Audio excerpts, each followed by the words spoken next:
What's up guys, welcome back to Seize the Speed for another video, and to the right side of me is the all-new 2025 Nissan Murano Platinum. Let's get into it. Yes, we finally have a Nissan Murano and it looks vastly different than the last generation. I'm going to put a picture right up here.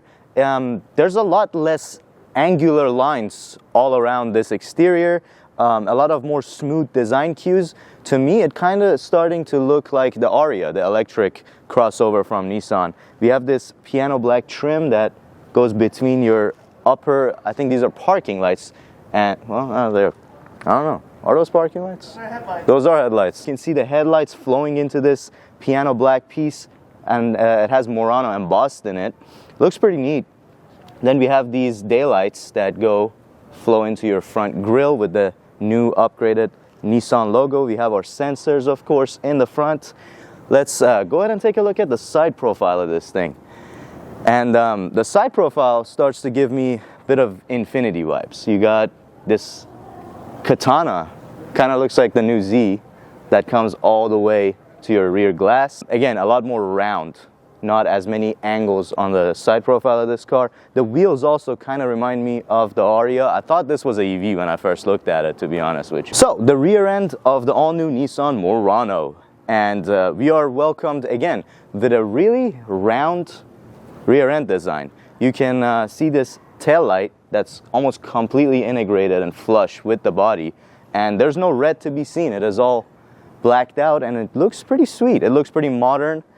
Same thing with the badges. They're all this kind of a matte gray color. You can see the all-wheel drive Platinum badge on this particular model.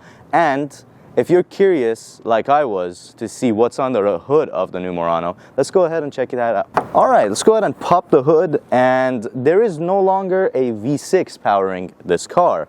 It is now replaced with a 2-liter turbocharged 4-cylinder, making 241 horsepower and 260 pound-feet of torque, which it is slightly lower than the outgoing model, but the major upgrade is not the engine, is the transmission that this is connected to.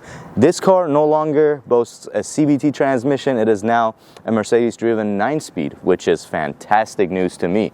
Also, fuel economy is improved. It is now good for a 23 combined, 21 city, and 27 highway. All right, let's take a look at the all-new 2025 Nissan Murano interior. And the acoustics already changed, even though my window is open. And that's a good sign. That's a good sign of a well-built car and a well-built interior.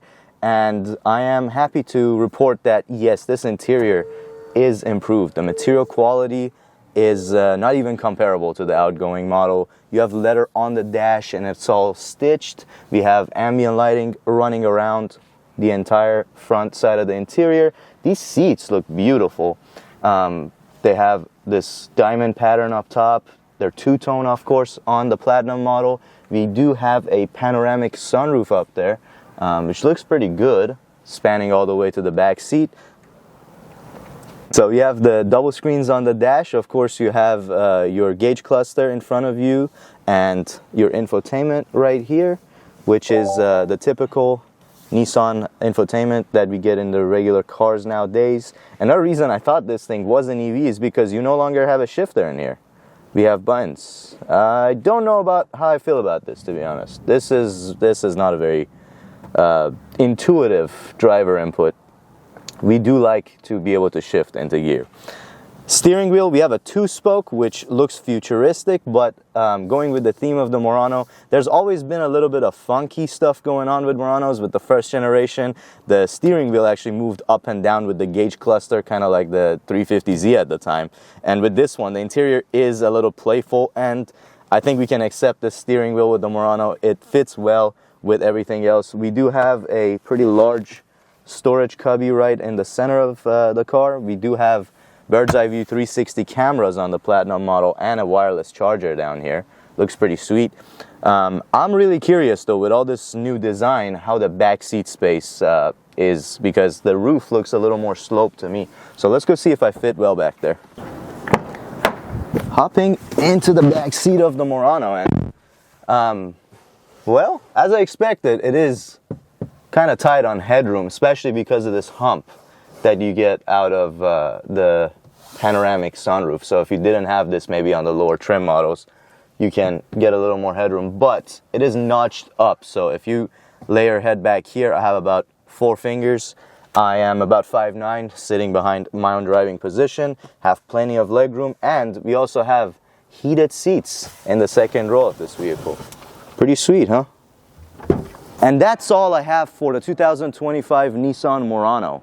Let me know what you guys think down in the comments below. Do you think this car is going to be a bestseller for Nissan? Do you think it's going to replace some of the beloved cars that they've lost sales on? I think the 9-speed is definitely a step in the right direction. The interior has definitely come up a long way, especially in quality. But I didn't mention this one comes with a $52,000 MSRP, and that's a pretty competitive price for how much stuff you get with this car. Anyways, that's all I have for this video, so thank you so much for watching. Have a great day. Peace out, and I'm out.